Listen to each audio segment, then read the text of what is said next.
On the morning of December 17, 1944, at precisely 05:30, in the village of Honsveld, Belgium, the engine of the Tiger tank let out a ragged cough before faltering and falling silent. SS Obersturmbannführer Joachim Peiper struck the turret hatch with his fist, the sharp metallic ring cutting through the dim hush before dawn. From below, his driver, Unterscharführer Weber, made another effort to revive the mighty 700-horsepower Maybach power plant. No luck. The fuel indicator showed completely depleted.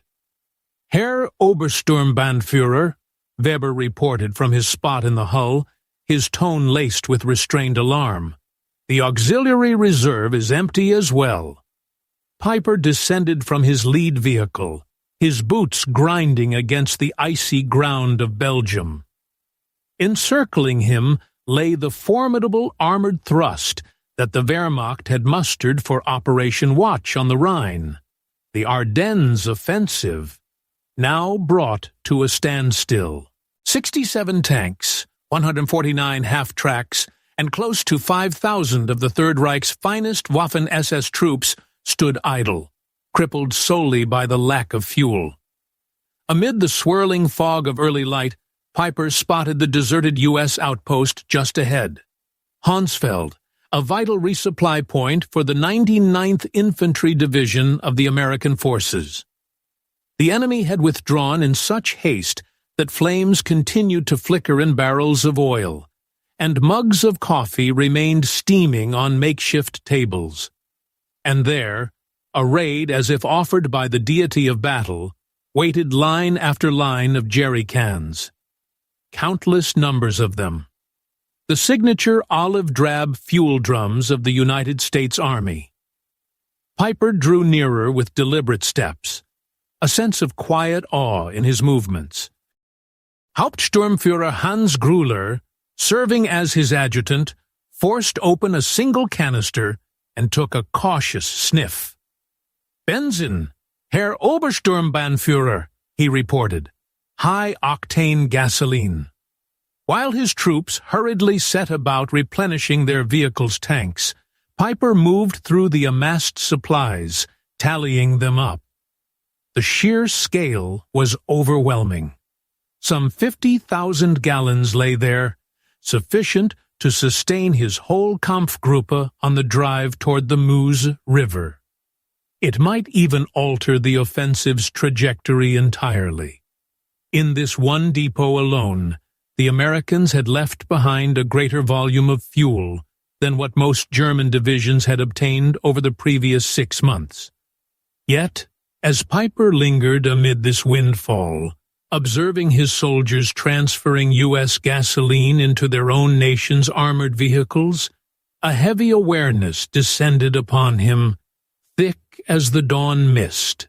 If the enemy could so casually forsake such vast reserves, if they could discard what Germany would defend with full divisions, then the conflict was already lost.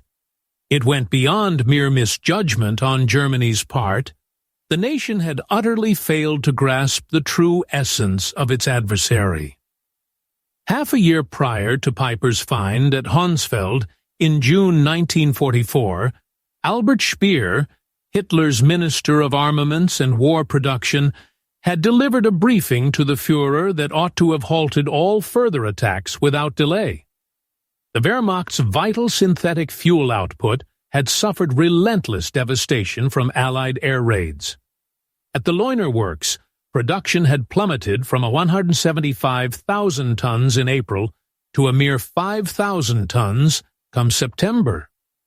Facilities like the Berghuis hydrogenation plants in Perlitz, Blechhammer, and Brooks were running at under 10% of their potential. Those figures painted a clear picture of looming collapse. During the year 1944, the United States achieved an output of 1.8 billion barrels of crude oil. In contrast, Germany, factoring in its synthetic fuel efforts and the seized Romanian oil fields, barely reached 33 million barrels, a figure that amounted to under 2% of what the Americans generated. The Nazi regime struggled to conduct modern, machine-based combat operations while relying on logistics powered by horses, even as the U.S. overwhelmed its troops with an overwhelming surplus of oil. Within the Wehrmacht Supply Division, Major Friedrich Zimmermann had determined that the Ardennes campaign would demand 4.5 million gallons of fuel simply to advance as far as Antwerp. Although Hitler committed 5 million gallons for the effort, transportation bottlenecks ensured that just half of that quantity ever arrived. By pinning their hopes for the whole push on seizing Allied stockpiles, the German High Command exposed a profound vulnerability disguised as bold strategy. On the other side, the Americans had established an extensive oil pipeline network stretching through France, known as Pluto, or Pipeline Under the Ocean, alongside the Red Ball Express, a vast fleet of trucks that transported 12,500 tons of materials each day right up to the combat zones.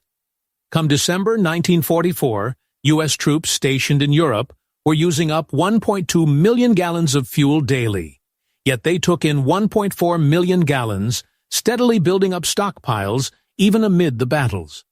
Joachim Peiper, for his part, was no simpleton.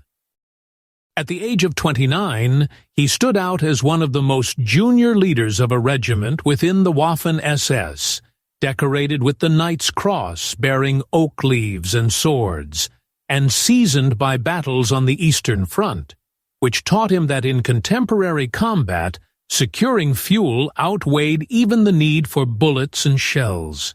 The unit under his command, known as Kampfgruppe Peiper, served as the focal thrust, the Schwerpunkt, of the broad Ardennes campaign. Just 2 days prior to the launch, on December 14th, Peiper joined the concluding strategy session held in Tondorf. There, General Sepp Dietrich, who led the 6th SS Panzer Army, delivered his message with stark directness. Sufficient petroleum would be available to push toward the Meuse only through seizing stocks from the Americans. In total, Kampfgruppe Peiper received an allotment of 31,000 gallons of fuel, sufficient to support roughly 50 miles of intense fighting. Yet the Meuse lay 65 miles distant. From the outset, the operation's blueprint incorporated the stark arithmetic of potential collapse. On the morning of December 16th, as Peiper's forces readied themselves for the push forward, he laid down rigorous directives. Vehicles were to proceed one behind the other in order to stretch their fuel supplies. Motors were to be turned off whenever stops extended beyond 5 minutes, and seizing U.S. fuel depots took precedence over all battlefield goals. No disparity with U.S. efforts could have been more pronounced.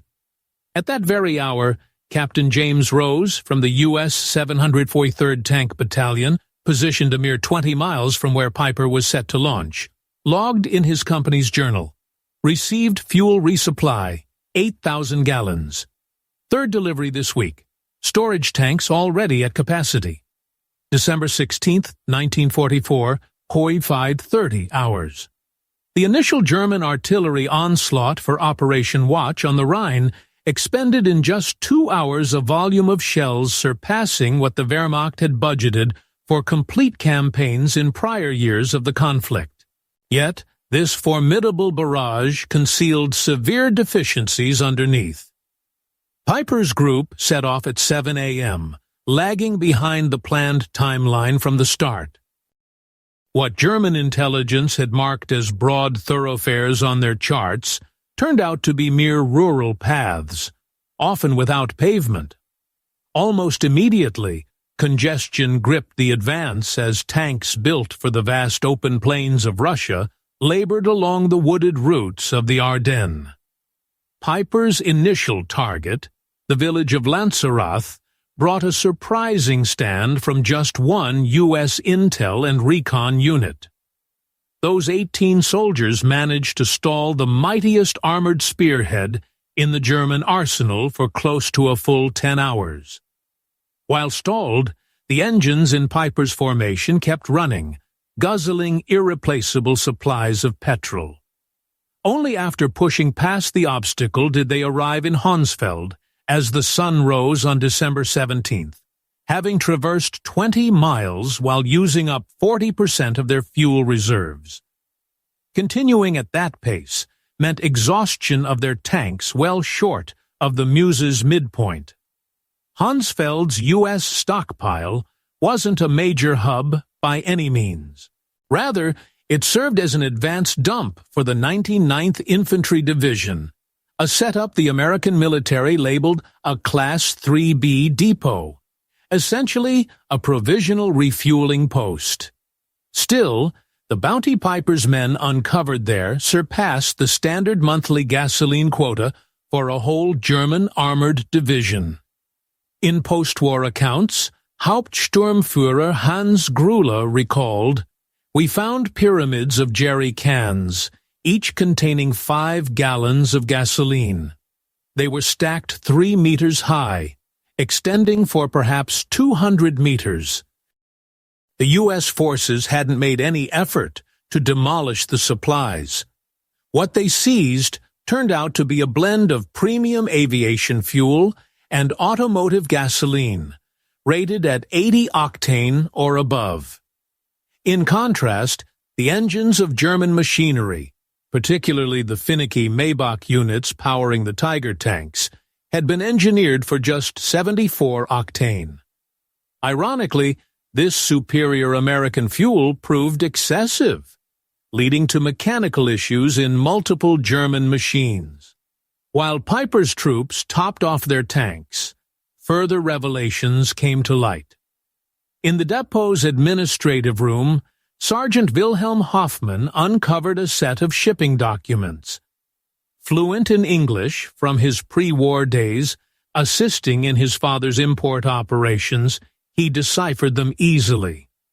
These records revealed that the fuel originated in Texas, moved to New York, crossed the ocean to Liverpool, passed over the English Channel into Normandy, and was then transported by truck another 400 miles to Honsfeld. Covering more than 6,000 miles in total, the shipment had arrived in under 6 weeks. Hoffmann later remembered, in a 1976 interview, presenting the documents to Obersturmbannführer Peiper. The officer scanned them 2 times before crushing them in his fist. He uttered no words, yet his complexion drained of color. The significance was clear to us both, Hoffmann noted. Meanwhile, Private Ernst Karler came upon a pile of Stars and Stripes publications, all bearing the date of December 15th, merely 2 days prior. The front-page story hailed the launch of a fresh pipeline stretching from Cherbourg to Verdun, with the capacity to supply 300,000 gallons daily. One pipeline alone supplied more fuel each day than the entire Kampfgruppe Peiper consumed throughout its offensive. Grasping the depth of Peiper's astonishment requires a clear picture of Germany's dire fuel crisis as 1944 drew to a close. From May onward, relentless Allied air raids had slashed synthetic fuel output by 90%. The Luftwaffe found itself unable to fly most planes due to severe shortages of aviation gasoline. Training for pilots had shrunk dramatically, from 250 hours in the air down to just 60. The surface vessels of the German Navy had all but halted their activities. Submarines, or U-boats, received snorkel equipment to stretch their diesel supplies further by relying on batteries for extended submerged periods. Among ordinary Germans at home, the sight of personal cars on the roads had vanished since 1942. So scarce was gasoline that the Gestapo pursued investigations into black market dealings involving even single liters stolen. In agriculture, farmers resorted once more to traditional horse-pulled plows. At the same time, the United States dominated global oil production, supplying 67% of the world's total. Output from the East Texas oil field surpassed the petroleum yield of the entire region under German control in Europe.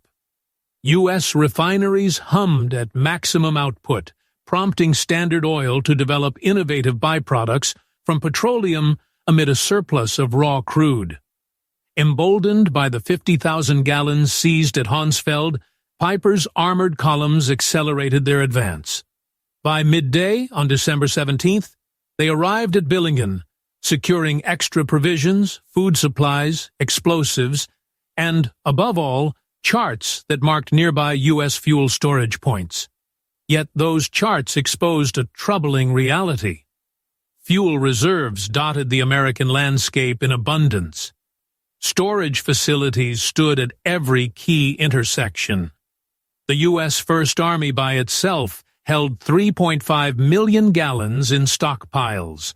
Undeterred, Peiper drove his units toward Ligneville, the place where his soldiers carried out the Malmedy massacre and executed 84 captured U.S. troops.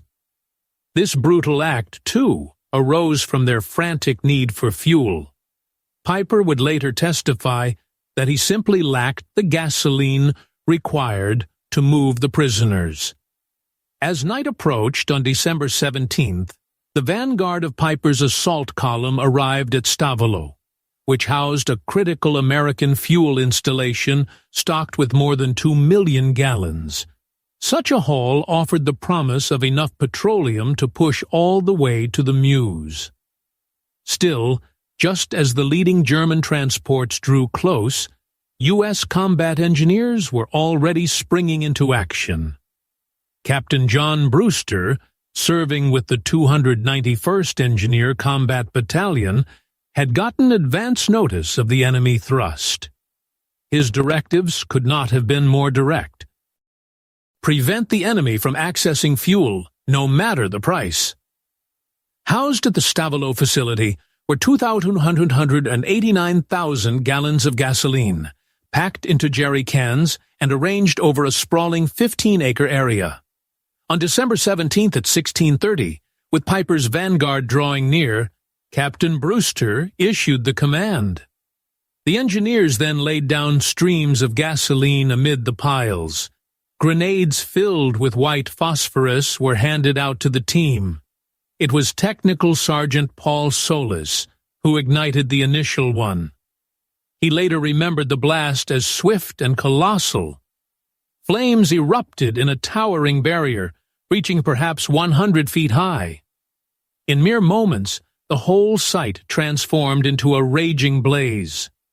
When Peiper's vanguard tanks pulled up, they were greeted by a massive column of dark smoke, climbing 1,000 feet skyward. For 3 full days, the blaze raged on, devouring a quantity of fuel sufficient to propel Peiper's full division all the way to Antwerp and return. Untersturmführer Weber later recounted the moment. The Obersturmbannführer perched atop his tank's turret, gazing at the roaring fire. He remained silent for what seemed like 5 minutes. After descending from his vantage point, he shared with me their willingness to incinerate 2 million gallons just to keep it out of enemy hands. Why are we even in this fight?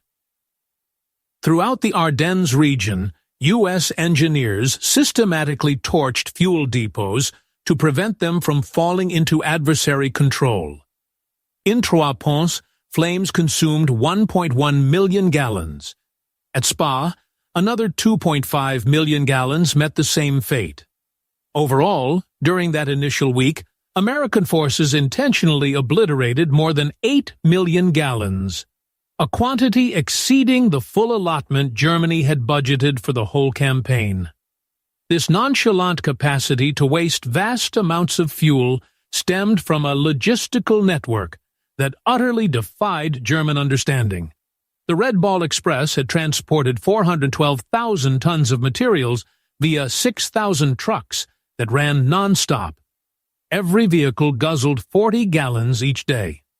In fact, the effort required more petroleum than what German Army Group B obtained in an entire month.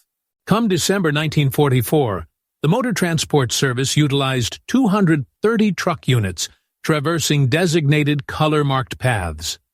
This network supplied 20,000 tons of goods per day, encompassing 3,000 tons of petroleum products.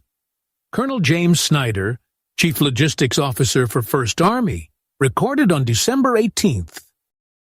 Yesterday's fuel intake reached 147,000 gallons, with disbursements totaling 1,643,000 gallons, resulting in a reserve increase of 224,000 gallons. Yet the pipeline infrastructure proved truly remarkable.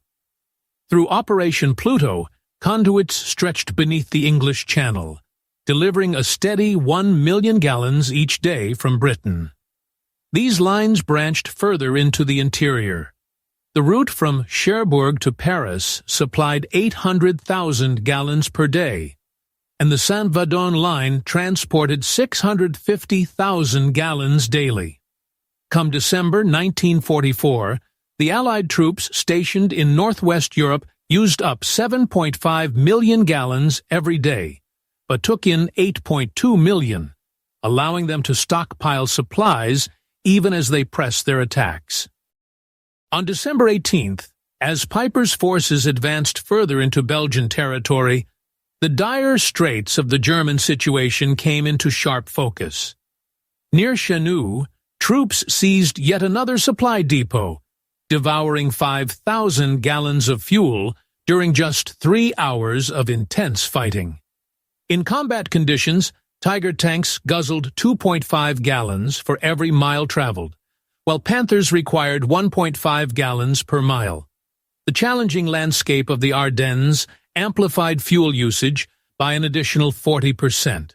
Hauptmann Otto Dingler, who served as maintenance officer for the 1st SS Panzer Regiment, noted in his records, "By midday on December 18th, our total consumption since the start of the offensive stood at 67,000 gallons. We had managed to seize around 55,000 gallons from captures. This left us running a shortfall." Through intelligence gathered from ultra-intercepts of German radio communications, U.S. forces were fully aware of the dire fuel shortages facing Peiper's command. In response, General Courtney Hodges directed every unit to eliminate any gasoline reserves at risk of falling into enemy hands, given the adversary's acute lack of fuel. On that very day, American C-47 aircraft conducted 316 supply missions to Bastogne, transporting among other essentials a total of 160,000 gallons of fuel. In fact, the amount of fuel airlifted to this isolated outpost exceeded the full reserves available to Peiper's entire Kampfgruppe. Come December 19th, with Peiper's troops clashing against resistance at Stoumont, the shortage had escalated to a desperate level. Vehicles lay forsaken not because of combat wounds, but simply due to depleted tanks. Peiper gathered what little fuel he had left, possibly around 8,000 gallons, which might suffice for a single clash or a withdrawal, yet fell short for pursuing both options. At the same time, Allied strategists turned their attention to the campaigns slated for January. Brigadier General Maurice Gilland put forward a demand for 245 million gallons to cover the upcoming month's needs, and this requisition received swift approval with no debate. The disparity went further than mere numbers. U.S. military transport was designed with uniformity in mind to boost operational effectiveness. For instance, Sherman tanks used just 0.8 gallons of fuel for every mile traveled, compared to the 2.5 gallons demanded by Tiger tanks. Even when carrying full loads, American trucks managed 8 miles per gallon. Components across these vehicles could be swapped seamlessly, which made upkeep far less demanding. In stark opposition, the German military contended with a confusing mix of seized equipment and home-produced machines, each demanding its own unique specifications. Tanks from France, for example, required a distinct type of oil from that used in German Panther models. Meanwhile, Soviet-made trucks needed replacement components incompatible with those for German Opels. Every such mismatch only amplified the challenges of supply and support. It was on December 20th that Peiper picked up a transmission over the radio. A fuel shipment had been wiped out in an attack by Allied planes. Replenishment was now out of the question. Peiper summoned his officers for a meeting. Sturmbannführer Werner Puschke spoke directly.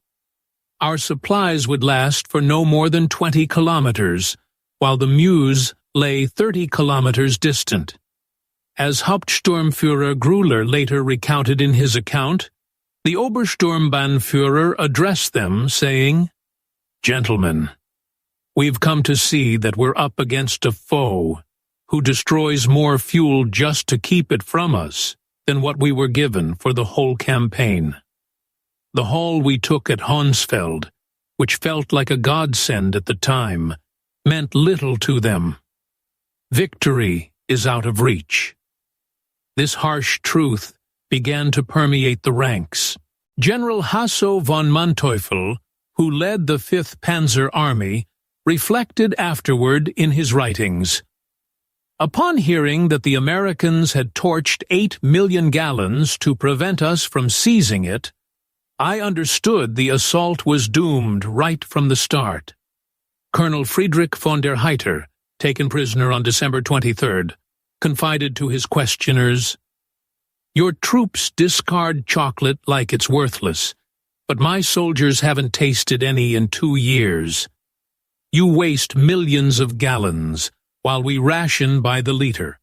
How does one battle such overwhelming plenty?" By December 21st, Peiper found himself encircled at La Glaise, his armored vehicles frozen in place.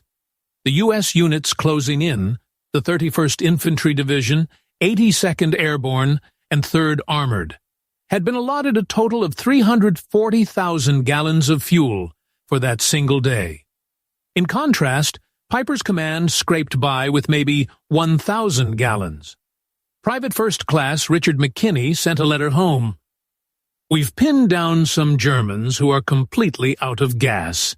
Our captain quips that we burn more fuel warming up coffee than they've got left for their tanks." This U.S. counteraction exemplified the height of mechanized conflict. The northward turn by Patton's Third Army demanded 350,000 gallons solely for the repositioning, a feat the Germans would have deemed unfeasible.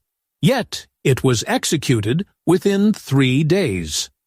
On December 23rd, skies cleared up, allowing Allied planes to launch 2,000 missions, each guzzling fuel in quantities that would have sidelined the Luftwaffe for weeks.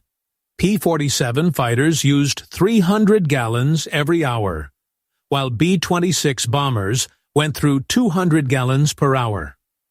The fuel expended in that 1 day of flying exceeded the full amount Germany had committed to the entire push.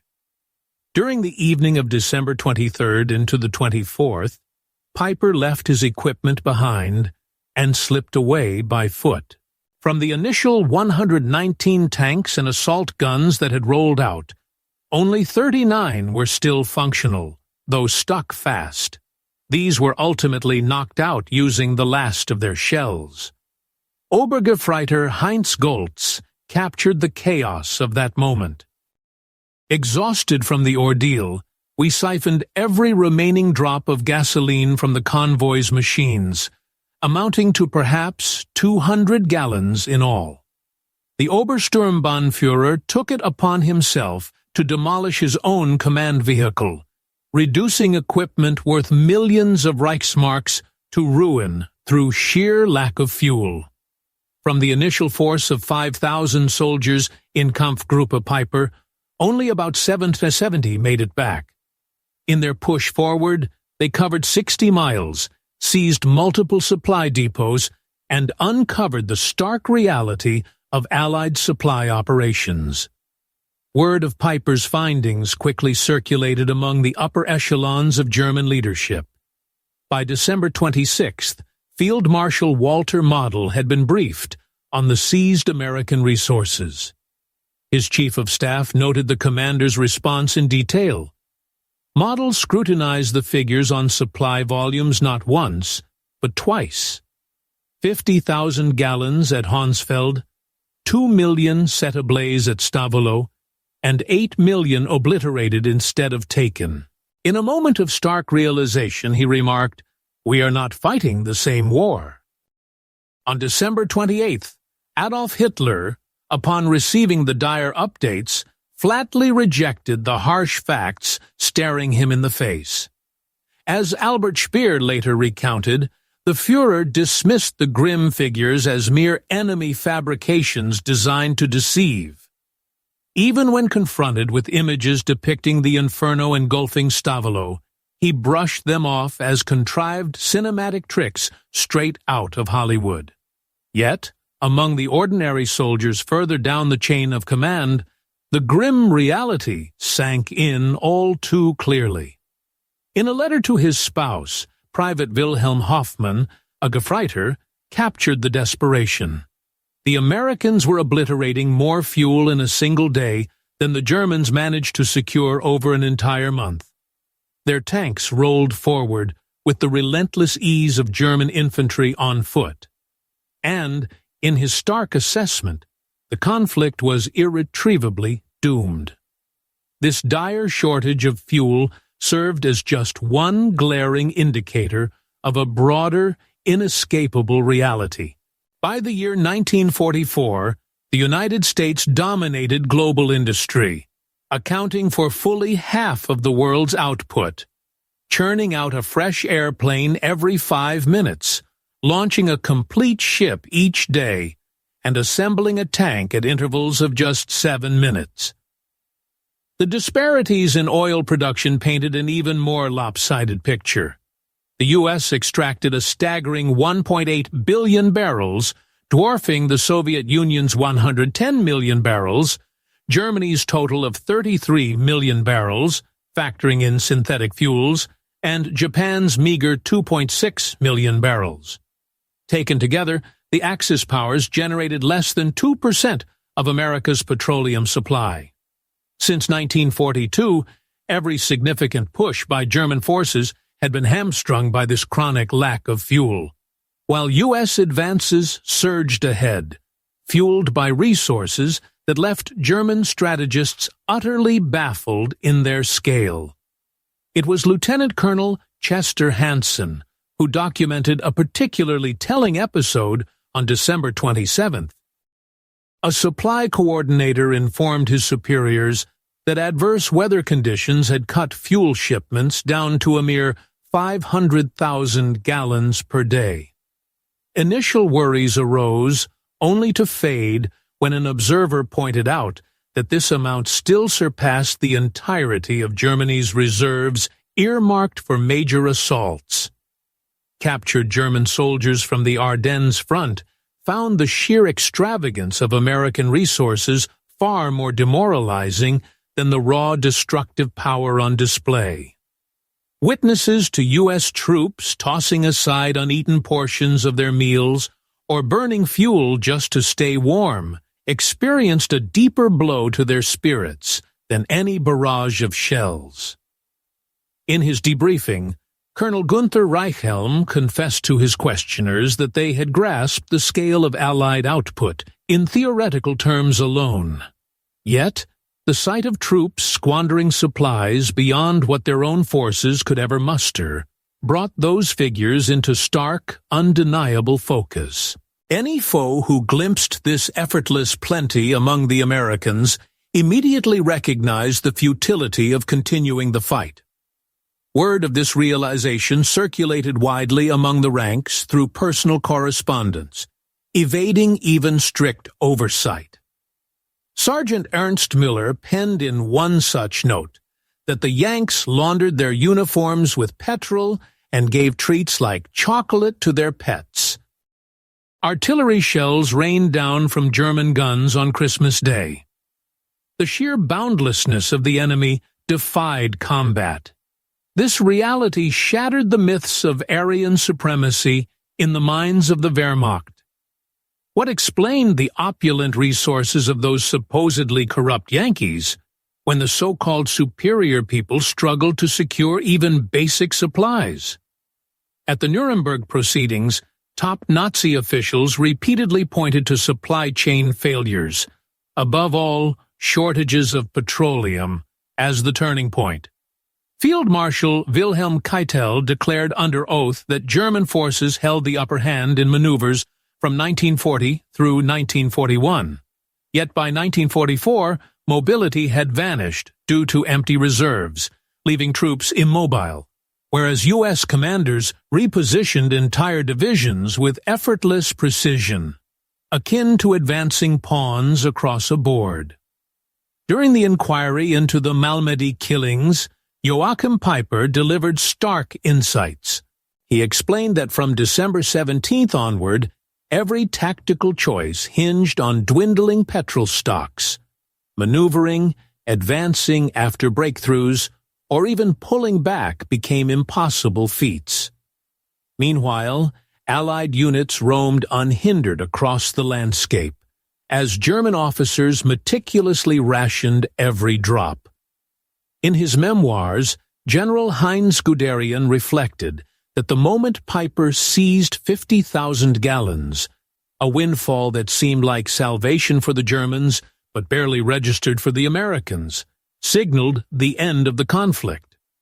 This episode endures in memory precisely because it marked the culmination of mechanized combat's evolution. Victory in such struggles hinged on output figures from factories, rather than the valor of individual soldiers. The idealized vision of battle perished amid the snows of the Ardennes, surrounded by depleted gasoline drums. Historian Richard Overy determined that, come 1944, the production disparity between the Allies and the Axis had surpassed a 5.1 margin across key sectors. For petroleum, that gap neared an astonishing 50.1. No amount of advanced training or strategic ingenuity could bridge such overwhelming disparities. Throughout the conflict, the United States manufactured 324,750 aircraft, in stark contrast to Germany's output of 119,907. The Americans also constructed 88,410 tanks, compared to the 46,857 produced by Germany. Yet the most striking imbalance lay in oil refining. In 1944 by itself, America processed 1.8 billion barrels, whereas Germany managed to assemble just 33 million barrels through desperate measures. On December 24, 1944, the sheer scale of this imbalance became starkly evident as troops under Peiper infiltrated American positions on foot, forced to leave behind 39 tanks, 70 half-tracks, and 177 additional vehicles.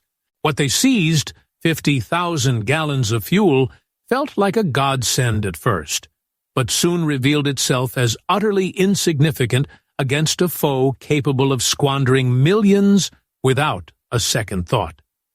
In a 1975 recollection, Unterscharführer Weber shared his thoughts on the day. That morning in Honsfeld, upon discovering the American supplies, our group rejoiced as if we'd hit the jackpot. But by nightfall, after hearing of the destruction in Stavelot, the truth sank in. The war was beyond our grasp. The enemy possessed such vast reserves that they could torch resources we would have fought to the death to claim. Indeed, those 50,000 gallons amounted to far less than what one American armored division required over a mere 2 days, or what the Red Ball Express expended in just 3 hours. In the grand calculus of Allied fuel usage, it amounted to little more than a minor discrepancy. Reflecting afterward, Major General J. Lawton Collins observed that the Germans' frantic efforts to seize petroleum stocks exposed a profound error in their strategic thinking. They believed Americans prized fuel with the same scarcity-driven reverence they themselves did, treating it as a finite and vital essence. What they failed to grasp was the sheer scale of our reserves, allowing us to expend millions of gallons without hesitation if it meant avoiding any edge in combat positioning.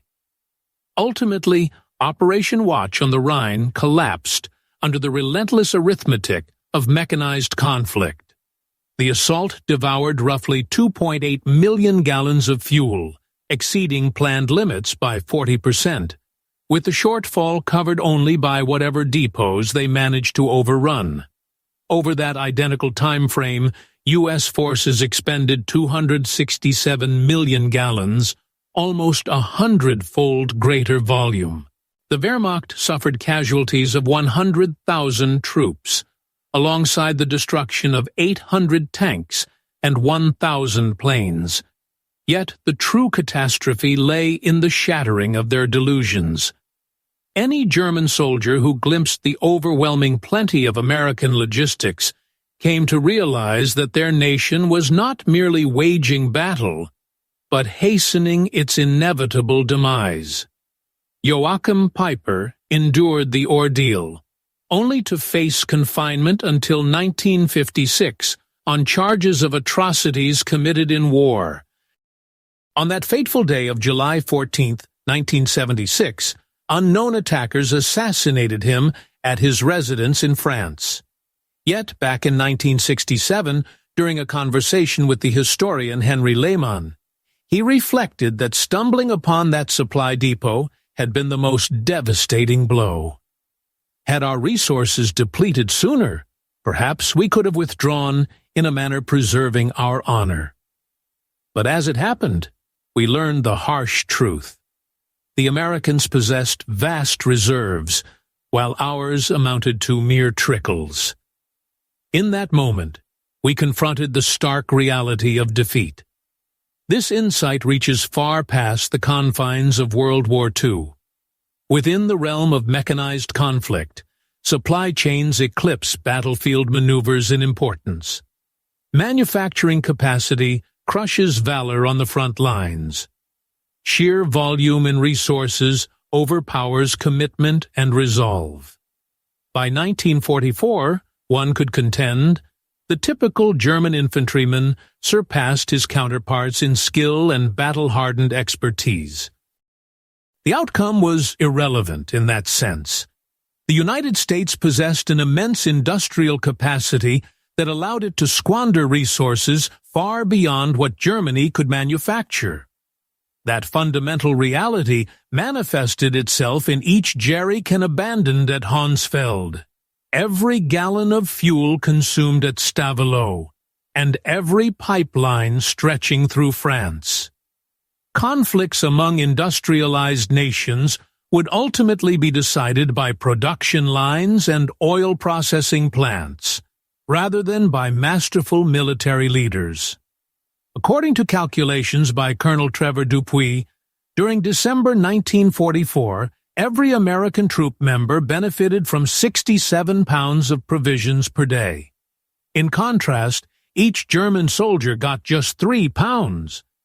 While U.S. forces griped over excess and inefficiency, their counterparts on the other side would have viewed such American excess as an inconceivable level of plenty.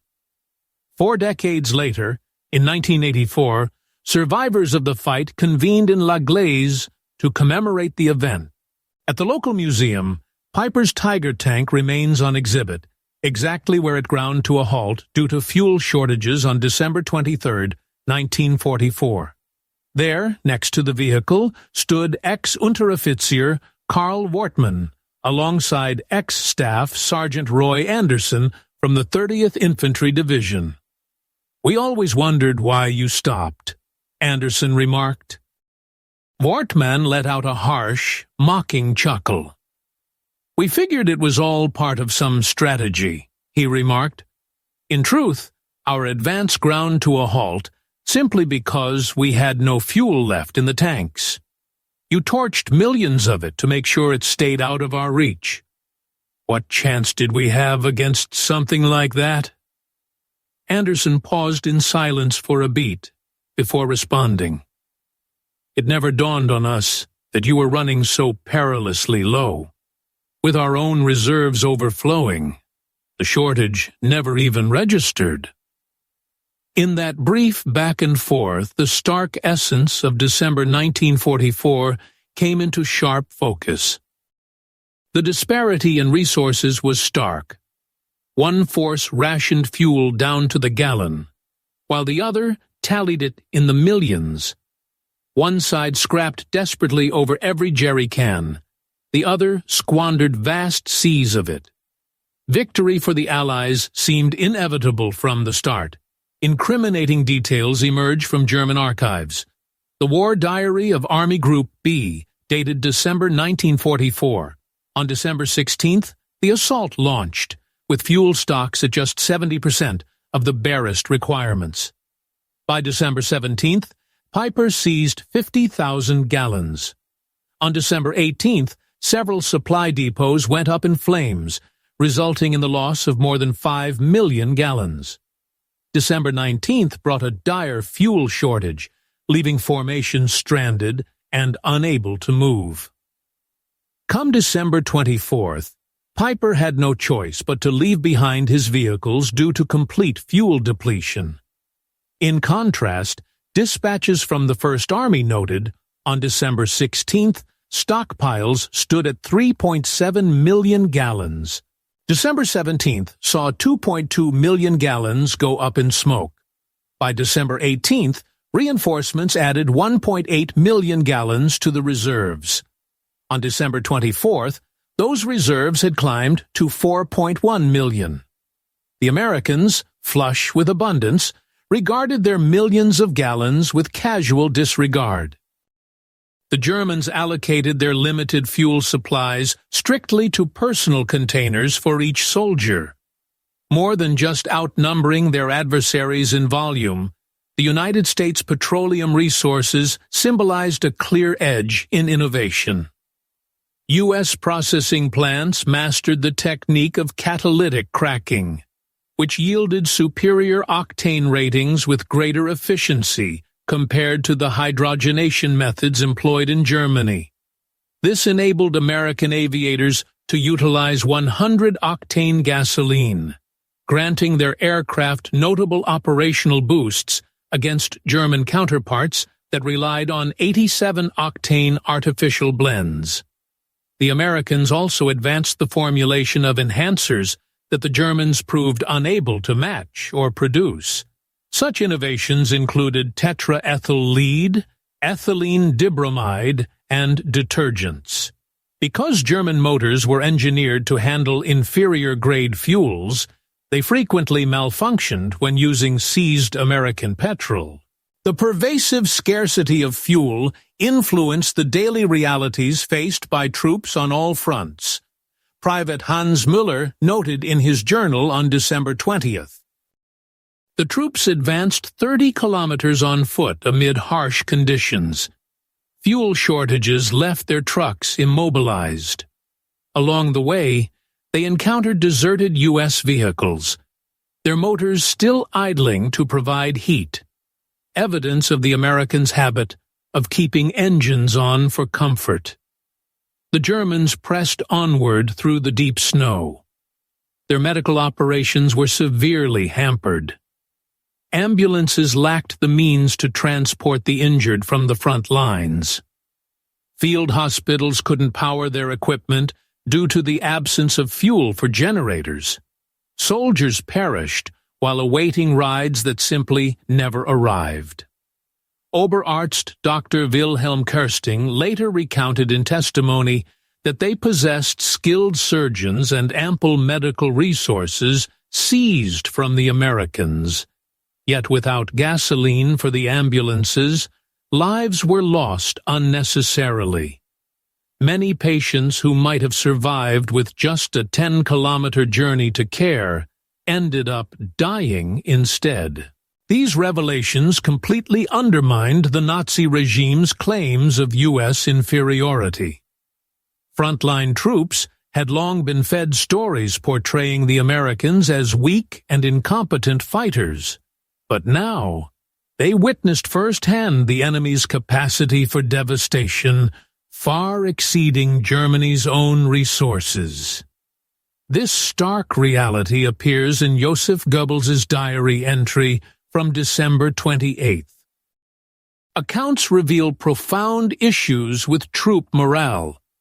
Frontline troops penned accounts extolling the overwhelming advantages of American forces, which eroded the prevailing German storyline. Yet, such tales circulated more swiftly than any efforts to suppress them could contain. The long-standing legend of German dominance proved untenable once it clashed with the formidable supply chains of the United States. The debacle in the Ardennes left Germany with no viable paths forward, forcing it into a frantic posture of mere survival. At the Nuremberg trials, General Jodl gave evidence, stating that following the Ardennes campaign, the outcome was unmistakably grim.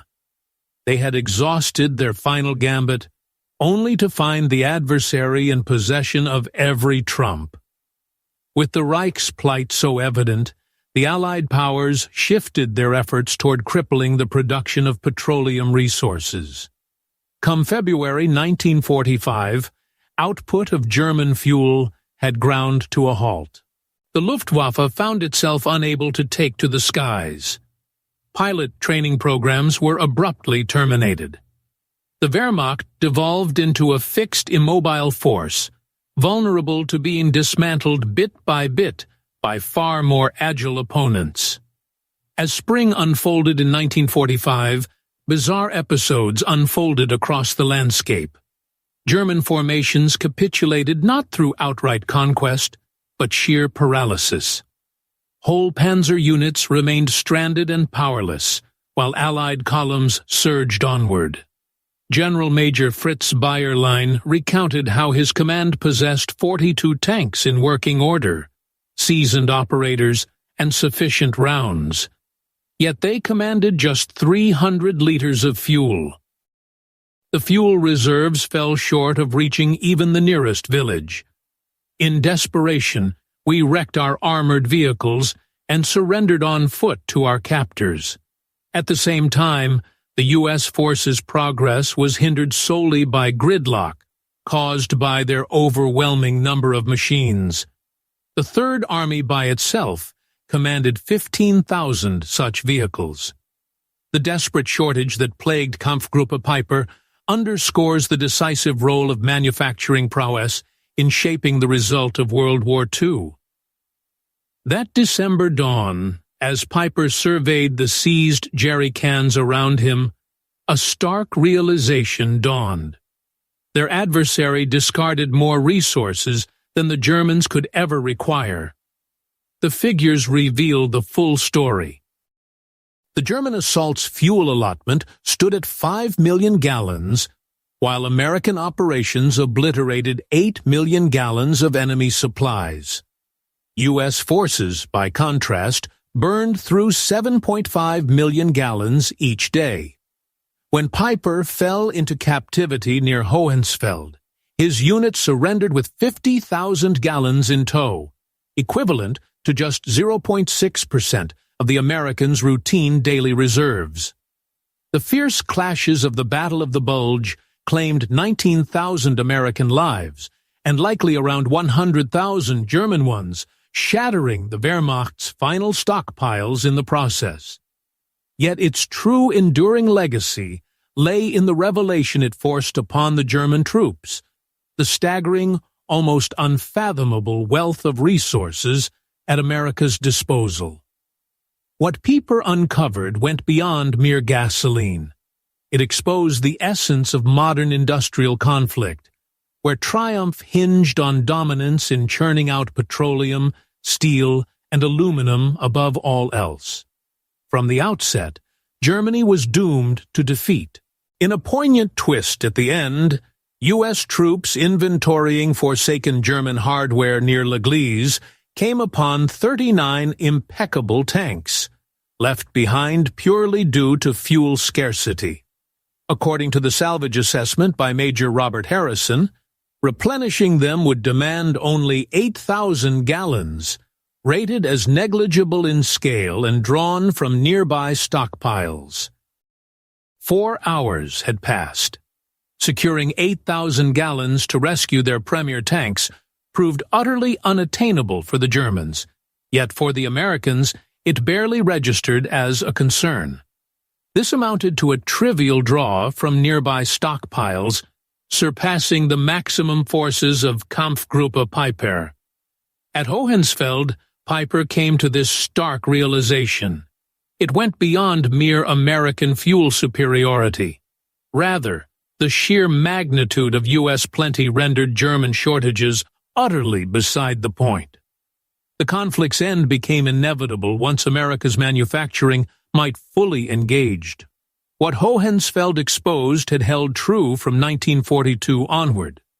Germany waged a futile struggle, gauging losses in mere gallons as America tallied triumphs in vast seas. A Tiger tank now rests in the museum at L'Église, its fuel indicator at 0, a lasting emblem of the clash where battlefield prowess encountered supply chain truth and emerged defeated. Tourists often wonder about the abandonment of these formidable machines. The simple explanation: lack of fuel. Amid the era of mechanized conflict, that response carried all the weight.